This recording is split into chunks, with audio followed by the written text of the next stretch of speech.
আমি ভালো জানি যখন ওরা শোনে তখন কি শোনে এবং যখন ওরা গোপন পরামর্শ করে, যখন অত্যাচারীরা বলে যে তোমরা একজন জাদুগ্রস্ত মানুষের অনুকরণ ছাড়া কিছুই করছো না। আপনি দেখুন ওরা আপনার বিষয় কিভাবে উদাহরণ পেশ করছে। ওরা পথ হারিয়ে ফেলল, ওরা কোনো দিন সঠিক পথে ওঠার ক্ষমতা পাবে না।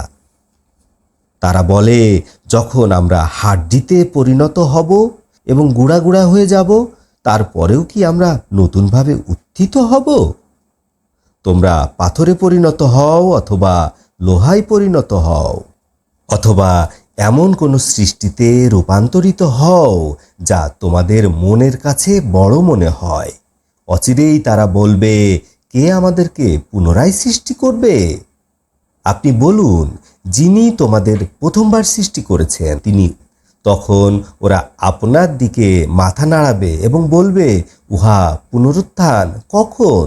আপনি বলে দিন, নিশ্চয় উহা নিকটতম সময়ের মধ্যেই অনুষ্ঠিত হবে।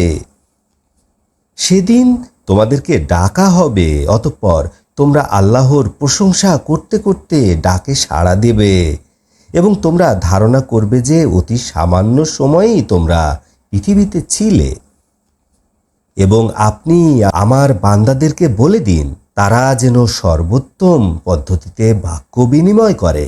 নিশ্চয় শয়তান তাদের মধ্যে খোঁচাতে থাকে, নিশ্চয় শয়তান মানুষের প্রকাশ্য শত্রু।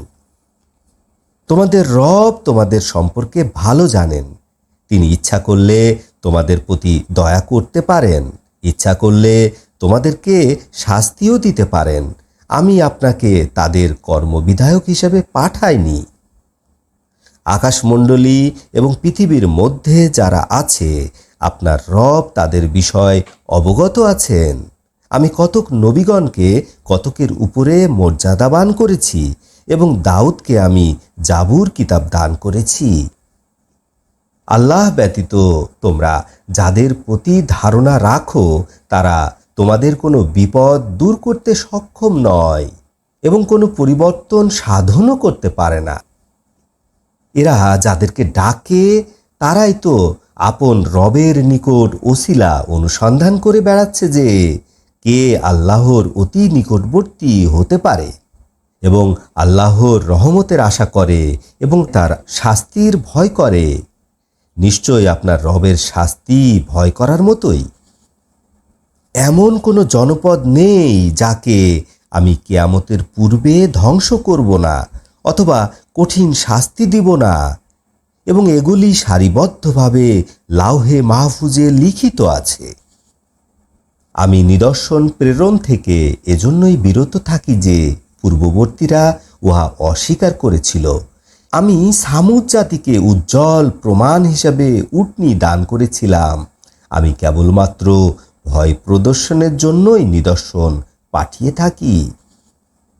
এবং যখন আমি আপনাকে বললাম, নিশ্চয় আপনার রব মানুষদেরকে বেষ্টিত করে রেখেছেন এবং আপনাকে আমি যে দৃশ্য দেখিয়েছি এটা শুধুমাত্র মানুষের পরীক্ষার জন্য, এবং কোরআন মজিদের মধ্যে যে অভিশপ্ত বৃক্ষের উল্লেখ এবং উহা দ্বারা আমি মানুষদেরকে ভয় দেখাই, কিন্তু উহা কেবলমাত্র তাদের কঠিন বিদ্রোহকেই বাড়িয়েছে।